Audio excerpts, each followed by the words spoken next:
చదువుదాం.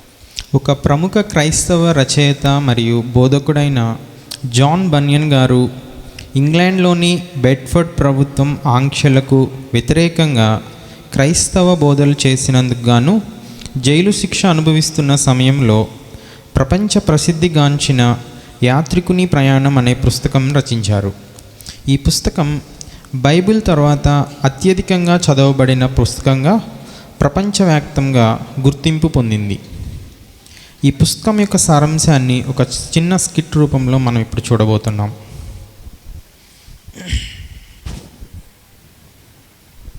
నాశనపురము అను పట్టణంలో నివసించే యాత్రికుడు అనే ఒక మనిషి ఒకరోజు తాను పాపభారంతో నిండిపోయినవాడని, ఆ పట్టణం త్వరలో నాశనం అవబోతుందని ఒక భయంకరమైన విషయం తెలుసుకున్నాడు. సాగుచుండా ఈ లోకయాత్రలోనే సాగుచుండా ఒకసారి నవ్వు, ఒకసారి ఏడ్పు, ఒకసారి నవ్వు, ఒకసారి ఏడ్పు, అయినాను క్రీస్తేసు నా తోడనుండు, అయినాను క్రీస్తేసు నా తోడనుండు. ఈ లోకయాత్రలోనే సాగుచుండా ఈ లోకయాత్రలోనే సాగుచుండా.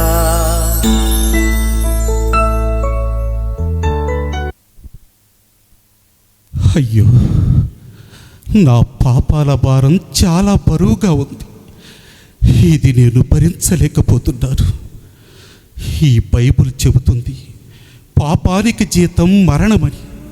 కానీ ఈ పట్టణం ఇప్పుడు నాశనమైపోతుంది.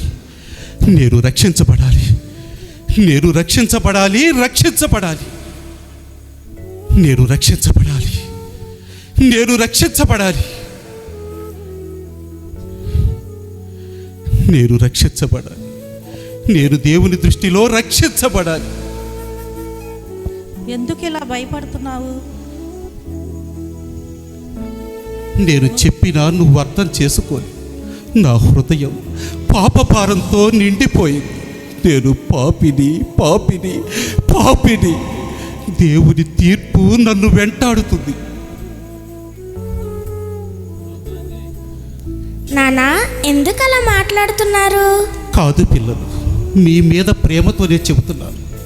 ఈ నాశనపురం అనే పట్టణం త్వరలో నాశనమైపోతుంది. మనమందరం రక్షణ పొందాలి. ఎందుకు ఇలా కలవరపడుతున్నావు? కొంచెం విశ్రాంతి తీసుకో. ఇదంతా నీ ఊహే కావచ్చు. కాదు కాదు కాదు, ఇది నిజం. ఈ బైబిల్ చెబుతుంది ప్రభువు దారి వైపు వెళ్ళమని. కానీ నా పాప భారం నన్ను వదలటం లేదు. నేను రక్షణ కోసం ఎక్కడికి వెళ్ళాలో నాకు అర్థం కావటం లేదు, నాకు అర్థం కావటం లేదు, నాకు అర్థం కావటం లేదు. యాత్రికుడా, నువ్వు అలా వెళ్ళిపోతే నేను పిల్లలు ఏమైపోవాలి? ఇలా యాత్రికుడు తన జీవితంలో మొట్టమొదటిసారి పాపం యొక్క భారాన్ని గుర్తించాడు. కానీ అతనికి ఇంకా రక్షణ కొరకు ఏ మార్గంలో వెళ్ళాలో గ్రహించలేదు. అతనికి మార్గం చూపడానికి త్వరలో ఒక సువార్తవేత్త అతన్ని కలవబోతున్నాడు.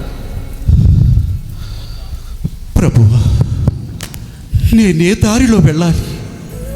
ఈ పాప భారం నన్ను నాశనం చేస్తుంది. నాకు రక్షణ దారి ఎక్కడుంది? ఎక్కడుంది? నాకు రక్షణ దారి ఎక్కడుంది? యాత్రికుడా, ఎందుకు నీవు అలాగే విలపిస్తున్నావు? అయ్యా, నా పాప భారం నన్ను నాశనం చేస్తుంది.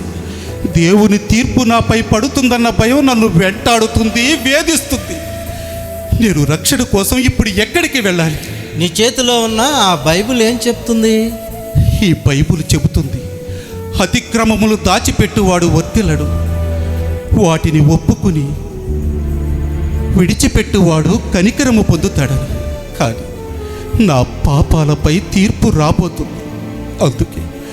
అందుకే నేను భయపడుతున్నానయ్యా, భయపడుతున్నాను.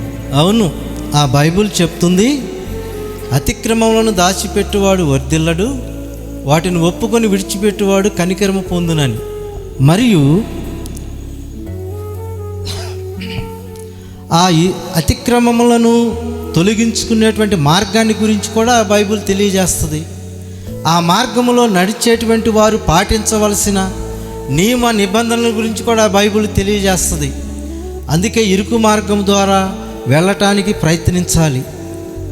నాశనమునకు పోవు మార్గము విశాలమును, అది వెడల్పునై ఉన్నది. ఆ మార్గములో వెళ్ళేవారు అనేక మంది ఉంటారు, కానీ జీవమునకు పోవు మార్గము ఇరుకును సంకుచితమునై ఉన్నది. ఆ మార్గమును వెళ్ళటానికి ప్రయత్నించేవారు కొంతమందే. కాబట్టి నువ్వు ఆ కనపడుతున్నటువంటి ఆ ఇరుకు మార్గములో వెళ్ళి ఆ వెలుగు దగ్గరికి వెళితే ఆ ప్రభువు నిన్ను రక్షిస్తాడయ్యా. అవును, కొంచెం కనపడుతుంది.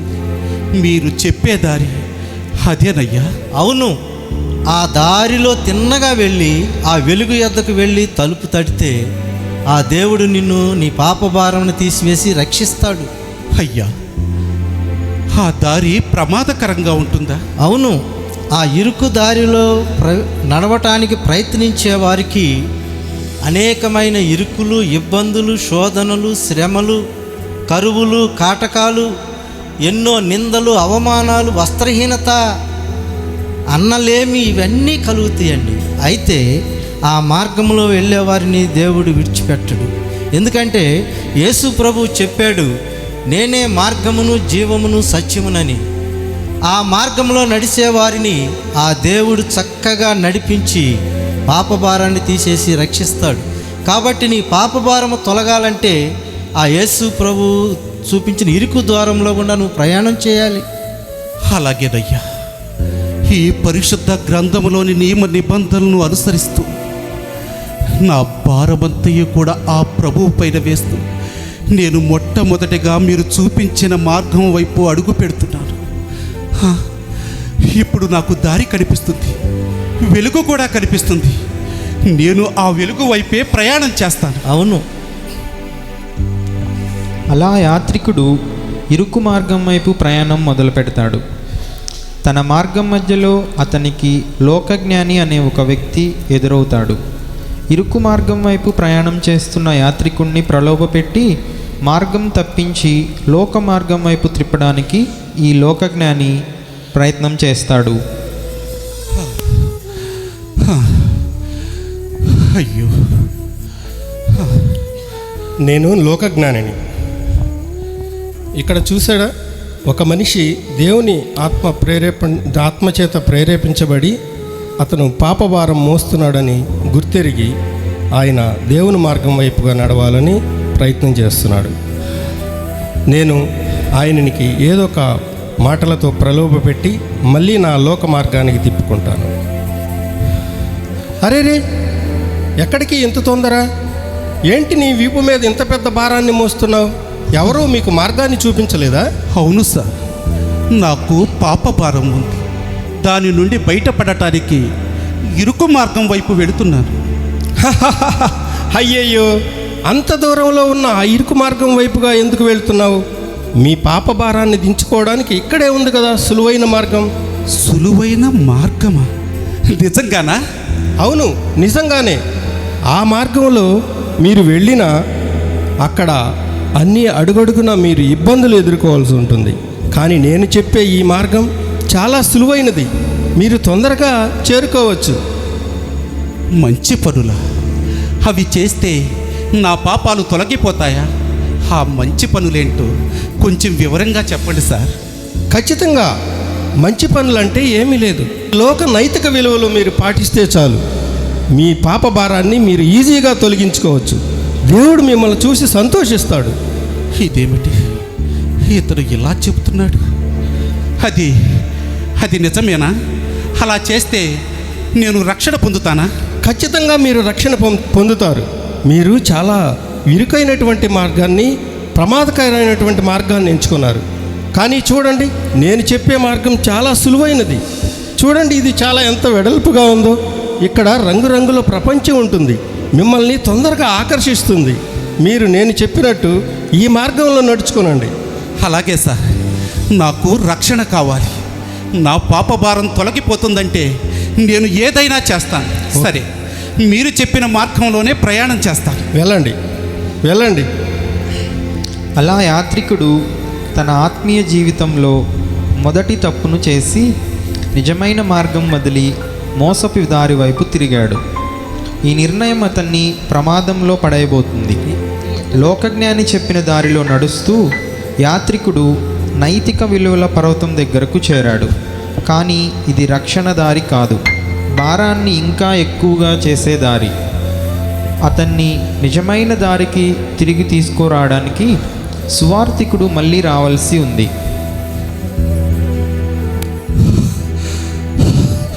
అయ్యో, ఈ పర్వతం ఎందుకింత భయంకరంగా ఉంది? నాకు ఇక్కడికి రావద్దని లోపల ఏదో చెబుతుంది. ఈ పర్వతం కంపిస్తుంది. నా భారం మరింత భారంగా మారుతుంది. నేను శ్వాస కూడా తీసుకోలేకపోతున్నాను. ప్రభు, నన్ను రక్షించు ప్రభు, నన్ను రక్షించు. లోకజ్ఞాని నన్ను మోసం చేశాడు. ఇక్కడ నేను ఇరుక్కుపోయాను. ప్రభు, నన్ను రక్షించు ప్రభు, నన్ను రక్షించు. నన్ను కాపాడు ప్రభు, నన్ను కాపాడు. నేను సువార్థికుడు చెప్పిన ద్వారం వైపే నేను వెళ్ళాలి, కానీ ఇక్కడ ఇరుక్కుపోయాను. ప్రభు, నన్ను రక్షించు ప్రభు, నన్ను రక్షించు ప్రభు, నన్ను రక్షించు. యాత్రికుడా, ఇక్కడ నువ్వేం చేస్తున్నావు? క్షమించండి అయ్యా. లోకజ్ఞాని అన్నాడు, మంచి పనులు చేస్తే నా పాపాలు తొలగిపోతాయని. ఈ దారి చూపించాడు.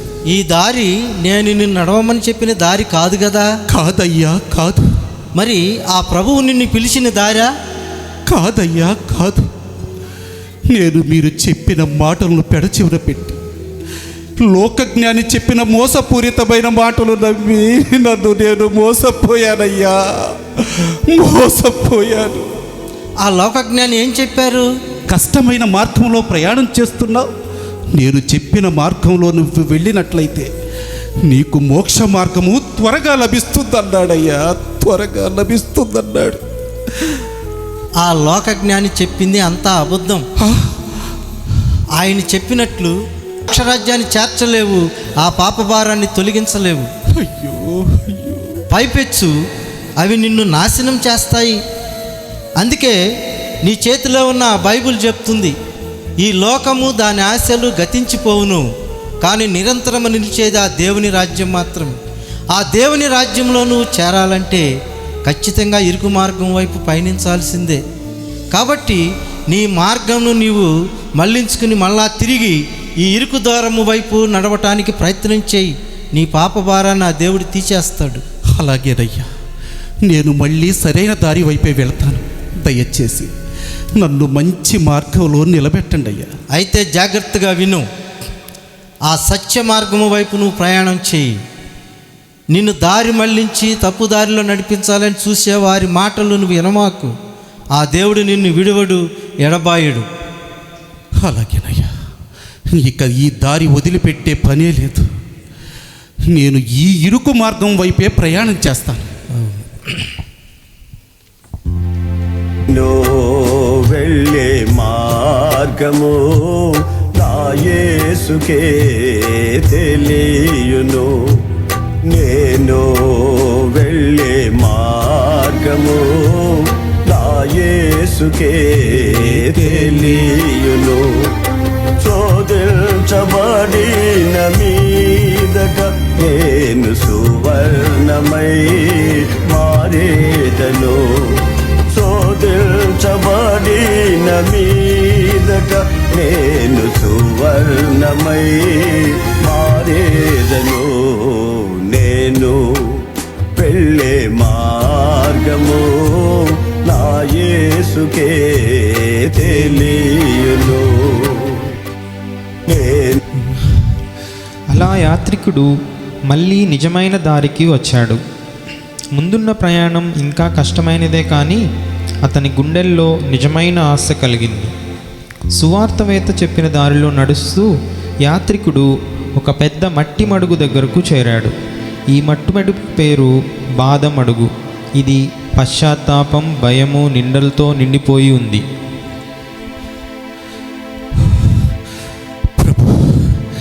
ప్రభు, ఈ దారి సరైనది, కానీ ఇక్కడ ఎందుకింత చెడు వాసన వస్తుంది? ఈ నేలంతా బురదలా ఉంది. అయ్యో అయ్యో, నా కాళ్ళు ఇరుక్కుపోతున్నాయి, నా కాళ్ళు ఇరుక్కుపోతున్నాయి. ఈ బురద నన్ను లోపలికి లాగుతుంది. ప్రభువా, ప్రభువా, నాకు సహాయం చేయండి ప్రభు, నాకు సహాయం చేయండి. నా భారం మరింత భారంగా మారుతుంది ప్రభు, మరింత భారంగా మారుతుంది. ఇక నేను బయటపడలేను, ఇక నేను బయటపడలేను. ప్రభు, ప్రభు, నన్నెవరైనా కాపాడండి, నన్నెవరైనా రక్షించండి. అయ్యో, అక్కడెవరో సహాయం కోసం విలిపిస్తున్నారే. అవును, నేను బాధబడుగులో ఇరుక్కుపోయాను. దయచేసి నన్ను రక్షించండి, లేదండి ఇక్కడే మరణిస్తాను. యాత్రికుడా, నువ్వు ఇక్కడికి ఎందుకు వచ్చావు? నేను రక్షణ దారిలో నడుస్తున్నాను. నా పాప భారం కారణంగా ఈ మడుగులో జారిపోయాను. సరే, అయితే విను. ఈ మడుగు ఉంది కదా, ఈ మడుగు మనిషి మనసులోని భయాలు, నిందలు, పశ్చాత్తాపం అన్నీ కలిపి తయారవుతుంది. ప్రభువు దయ లేకుండా ఏ ఒక్కరు కూడా బయటపడలేరు. కానీ నువ్వు పిలిచావు, అందుకే నేను వచ్చాను. లేచి నిలబడు, జాగ్రత్త. దేవుడు నీతో ఉన్నాడు, గుర్తుపెట్టుకో. నువ్వు ఈ సరైన దారిలో మళ్ళీ నడవగలవు, ఖచ్చితంగా నడవగలవు, గుర్తుపెట్టుకో. విజయం నీదే. అయితే ఈ దారిని ఎన్ని కష్టాలు వచ్చినా విడిచిపెట్టద్దు. ఈ ఇరుకు ద్వారం వైపు ధైర్యంగా ముందుకు కొనసాగు. దేవుడు నీతో ఉన్నాడు. ధన్యవాదాలయ్యా, ధన్యవాదాలు. దేవుడు నిన్ను దీవించునుగాక. అలాగేనయ్యా, ఆ ప్రభువు నిన్ను నా కోసమే పంపారు. ఇకపై నేను జాగ్రత్తగా నడుస్తాను.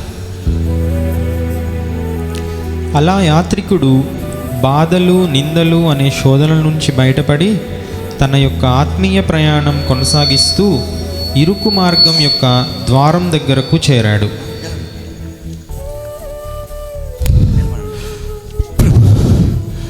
ప్రభు, ఈ భారం చాలా బరువుగా, చాలా కష్టంగా ఉంది ప్రభు. కానీ ఇక్కడే ఎక్కడో సత్యమైనటువంటి మార్గం దొరుకుతుందన్న ఆశ, దుప్పి నీటి వాగుల కొరకు ఆశపడినట్లు నేను నీ కృప కొరకు ఆశపడుతున్నానయ్యా, ఆశపడుతున్నాను. నేను ఆత్మజ్ఞానిని. మనుషులు దేవుని మార్గంలో నడిచేటప్పుడు వారిని చెడగొట్టి సాతానుడు నరకం వైపు తీసుకువెళ్ళటానికి వాళ్ళు పరుగులు తీస్తూ ఉంటాడు. అటువంటి వారిని మరలా తిరిగి దేవుని మార్గం వైపు నడిపేటువంటి పరిశుద్ధాత్మని. యాత్రికుడా, ఈ దారిలో ఎందుకు వచ్చావు? నా వెనక ఉన్న పాప భారం నుంచి విముక్తి కావాలని వచ్చాను. సువార్తికుడు అన్నారు, ఇది సరైన దారి అని చెప్పారయ్యా. సరైన దారిలో నువ్వు వచ్చావు. ఈ తలుపు సంకుచితమైనదైనా దీని లోపల జీవం ఉన్నది.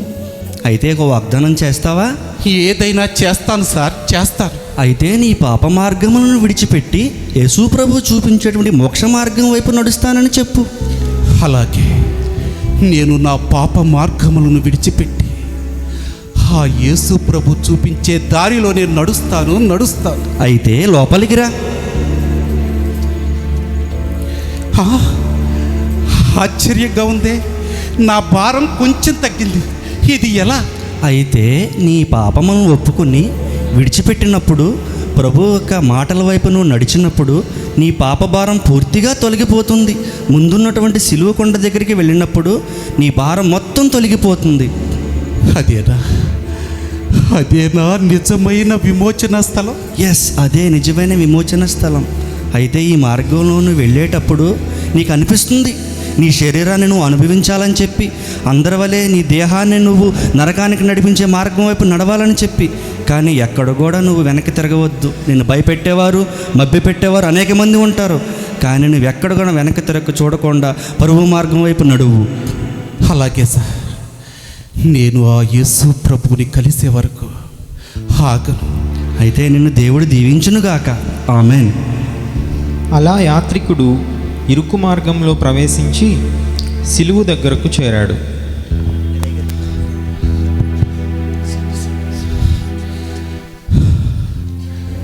ప్రభు, ఈ కొండ ఎంతో ఎత్తులో ఉంది, కానీ నా మనసు చెబుతుంది దగ్గరలోనే నాకు విముక్తి ఉంది అని.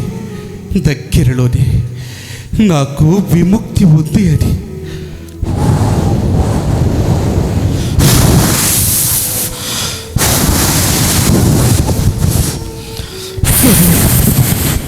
ప్రభు, ప్రభు, ఈ పాప భారాన్ని నేను మోయలేకపోతున్నా ప్రభు, నేను మోయలేకపోతున్నాను. నువ్వు నా కోసం కొరడాలతో కిరాతకంగా హింసించబడి కలువరి సిలువపై మరణించావని తెలిసిన నేను ఇంకా నీకు దూరముగానే తిరిగాను ప్రభు, నేను దూరముగానే తిరిగాను. నా పాపాలన్నీ కూడా నేను ఒప్పుకుంటూ నీ పాదాల దగ్గర ప్రాధేయపడి అడుగుతున్నానయ్యా. నన్ను రక్షించు ప్రభు, నన్ను రక్షించు, నన్ను రక్షించు ప్రభు, నన్ను రక్షించు, నన్ను రక్షించు ప్రభు. యాత్రికుడా, ఆ దేవుడు నీ పాప భారమును పూర్తిగా తొలగించి వేశాడు.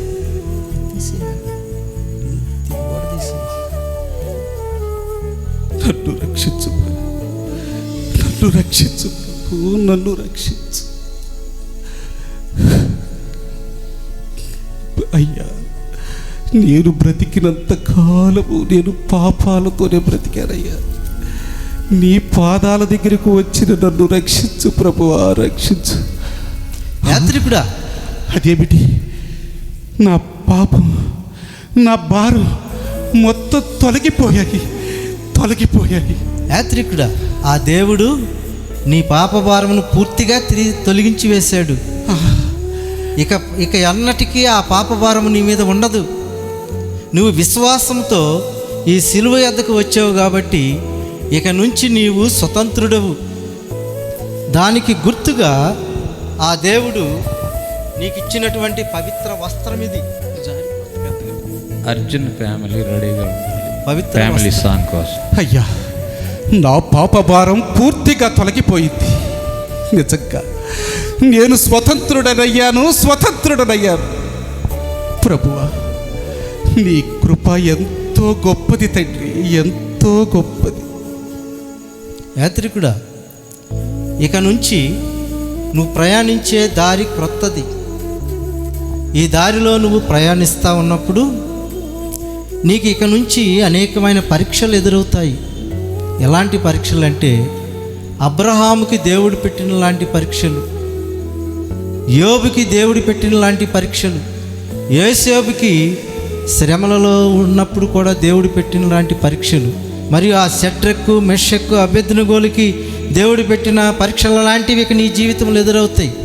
అయితే వాటి నుండి తప్పించి రక్షించే దేవుడు నీకు తోడుగా ఉంటాడు. కాబట్టి భయపడకుండా సంతోషముగా ఈ యొక్క క్రొత్త జీవిత మార్గంలో నువ్వు పయనిస్తూ ముందుకు సాగితే ఆ దేవుడు నిన్ను ఆ మోక్ష రాజ్యానికి చేరుస్తాడు. దేవుడు నీకు తోడుగా ఉండి నడిపించునుగాక. అలాగేనయ్యా. నేను ఈ మార్గంలో ప్రయాణం చేస్తున్నప్పుడు ఎటువంటి శోధనలు ఎదురైనా, ఎన్ని ఇబ్బందులు వచ్చినా, ఎవరు నా దారి మళ్లించాలని చూసినా, నా కోసం మరణాన్ని చేయించిన ప్రభువా, నేను ఇక వెనక్కి తిరిగి చూడను. నేను నా సిలువనెత్తుకుని అంతము వరకు ఈ దారిలోనే నడుస్తూ నువ్వు నా కోసం నిర్మించిన పరలోక పట్టణంలోనికి ప్రవేశిస్తాను. నా భార్య పిల్లలను, నా తల్లిదండ్రులను, బంధుమిత్రులను, స్నేహితులను ఆ పాప భారం నుంచి రక్షణలో నడిపించే భాగ్యాన్ని, కృపను నాకు దయచేయి ప్రభువా, దయచేయి. హల్లెలూయా. దేవునికి స్తుతులు. క్లాప్స్తో వారిని అప్రిషియేట్ చేద్దాం. ప్రియులారా, ఇది చిన్న ప్రదర్శనే కానీ ఇది సత్యం. భూలోకంలో తల్లిదండ్రులకు జన్మించిన ప్రతి స్త్రీయే కానీ పురుషుడే కానీ ఈ భయంకరమైన పాపభారంతో ఉన్నారు. గ్రహింపు లేని వాళ్ళకి ఆ సత్యం తెలియట్లేదు. బైబిల్ గ్రంథం శ్రద్ధగా చదవండి, యేసు ప్రభు నామంలో అడగండి, సత్యాన్ని దేవుడు మీ జీవితాల్లో బహిర్గతం చేస్తారు. పరలోక రాజ్యంలో కులమతాలు లేవు, మానవులందరూ ఒకటే. అందరూ కూడా వెళ్ళవలసింది మోక్షరాజ్య మార్గంలోనే. దానికి ఒకే ఒక మార్గము, ఒకే ఒక సత్యము, ఒకే ఒక జీవము యేసు ప్రభువై ఉన్నాడు. ఆయన శరీరధారిగా లోకానికి మానవ రూపిగా వచ్చారు. వాక్యము ద్వారా మనతో మాట్లాడుతున్నారు. ప్రేమతో సవినయంగా సమాజానికి సంఘానికి తెలియజేస్తుంది ఏంటంటే, ఇష్టపూర్వకంగా అంతం వరకు ప్రభుతో నడవండి. ఈ మోక్షరాజ్యం ఒకరోజు 10 రోజులతో కాదు, యుగయుగాలు ఉంటుంది. నువ్వు జీవిన వారసత్వం నీ పిల్లల తరం 1000 తరాలు ఉంటుంది. దేవుడు ఈ ప్రదర్శనలో పాల్గొన్న వారిని దీవించి ఆశీర్వదించి నేర్పించిన వారికి ఇంకనూ లోతైన గ్రహింపు కలుగజేసి ఆయన నామాన్ని మహిమపరచుకొనుగాక.